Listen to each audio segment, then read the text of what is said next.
Se a ansiedade vier realmente e não tiver jeito, imagine ela como uma nuvem cheia de chuva num dia que você quer tomar um banho de sol na piscina, na praia, na Baixada Santista, por aí vai, porque aquela nuvem vem, mas passa. Então você espera os sintomas passar, respirando, tentando manter o controle, porque ninguém ficou eternamente numa crise ansiosa.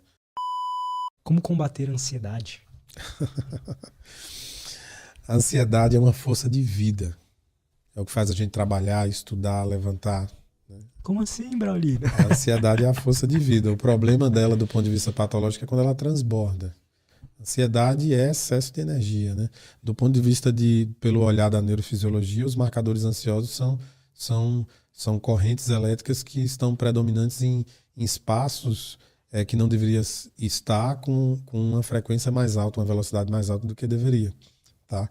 Combater a ansiedade, primeiro, é uma compreensão de que você cria uma realidade de um estado de estresse imaginário e o seu cérebro dá comandos a partir daquela realidade construída.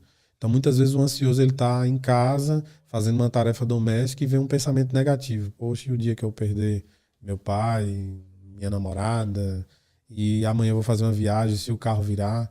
De repente o cara está construindo todo um mecanismo de defesa fisiológico a partir daquele pensamento.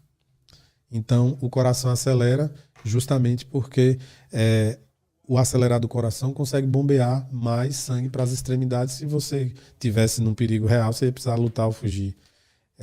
Você fica pálido e perde um pouco da temperatura do corpo justamente para levar sangue para os órgãos internos e fazer uma vasoconstricção, porque se você lutando ou fugindo se cortar, você vai sangrar um pouco menos. Olha que coisa interessante. Os tremores musculares, na verdade, é um ensaio de aquecimento dos músculos, porque se você precisar dar uma explosão correndo, você não tem uma cãibra, lesionar e ficar lá mancando, correndo, fugindo do leão, entende?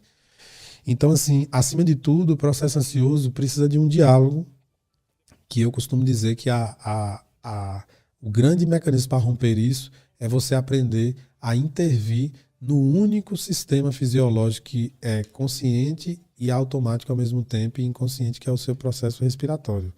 Se você fizer uma interpretação, poxa, eu estou à beira de sentir, pegar numa crise ansiosa aqui, não vou deixar isso acontecer, entrar no jogo.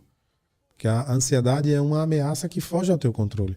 Não, eu não vou deixar isso acontecer de novo. Eu vou mudar minha estratégia. Vou falar o que Braulino Peixoto falou lá no Lutz. Eu vou fazer uma respiração longa e profunda.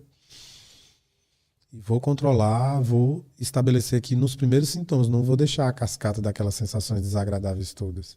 Aí o pensamento vai pulsionar várias vezes, tentando entrar, pensamentos intrusivos, negativos. E você vai trabalhando, fazendo um treino. Antes de isso acontecer, por que não treinar para entrar em um processo de mudança de consciência, de entrar em meditação dinâmica, fazendo uma caminhada, ouvindo a música que gosta?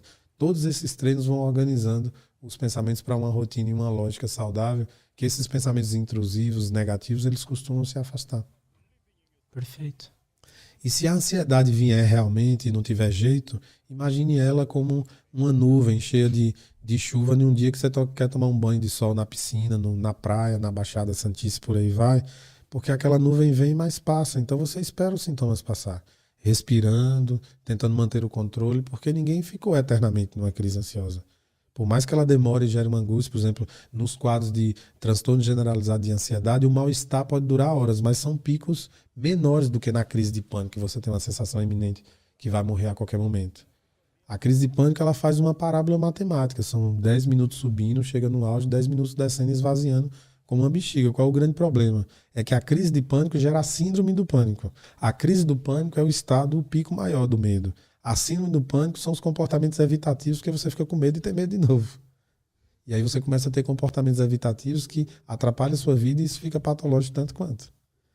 Ou seja, de novo, se você for treinado para o jogo da vida, você vai para o pau, para a luta. E você nunca vai ter síndrome do pânico. Porque você vai ser encorajado mentalmente, emocionalmente, para enfrentar e entrar no ringue para ganhar em algum dia. No dia que, por exemplo, eu chego nos pacientes e aí a gente vai faz o processo de neuromodulação. E aí, como é que foi essa semana? Ah, foi bom, mas não foi como eu esperava. Por que não foi como você esperava? Quantas crises você teve? Ah, eu tive só 2. Você estava tendo quantas? Eu estava tendo crise todo dia. Mas eu tive 2. Eu digo que você fez como para passar? Ah, eu fiz o que você falou, tal. E aí, passou? Passou. Então você venceu, cara. Tu tá achando que é milagre? É um processo. E é um processo de aprendizado que o poder vai ficar na sua mão. No dia que eu te der alta aqui, tu vai saber lidar com isso a vida toda. A não ser que vier um outro fenômeno aí que você não sabe interpretar. Mas esse aí você vai saber dominar. A ansiedade pode lhe dominar a qualquer momento. Perfeito. A ansiedade acho que foi o que eu mais tive que lidar, assim. Sim. Eu não tive síndrome do pânico, nem crise de pânico, mas eu tive uma experiência que foi com maconha. Sim. Na época que eu fumava e que foi punk, foi horrível. Sim. Só que aí eu fiquei com medo de me relacionar com as pessoas, porque aquilo ficou na minha cabeça, sabe? Sim. Aí só com o tempo mesmo, e eu fiz terapia, né, também ajudou bastante, acho. Perfeito. Mas com o tempo aí eu parei de ter medo de estar num ambiente com várias pessoas e tal. Mas porque foi foda, cara. Imagina como é que é pra pessoa que tem síndrome do pânico, sabe? Que ela tem isso nela mesmo. O meu foi induzido por substância, né? Sim. A maconha é interessante nesse sentido, porque ela aumenta muito o pico alfa, né? A potência do pico alfa. E se você já tem uma potência considerada saudável e você modula com a maconha sem necessidade, vamos dizer assim, você vai avançando esse pico e passa do limite. Então, uma das consequências são crises ansiosas. É muito comum. Caramba.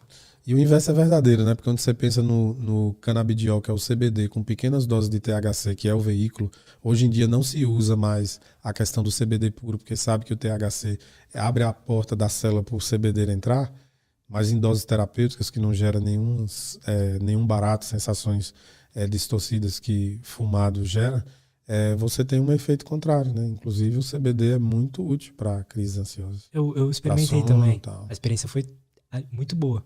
Sim. Eu peguei de um conhecido, não façam isso, hein?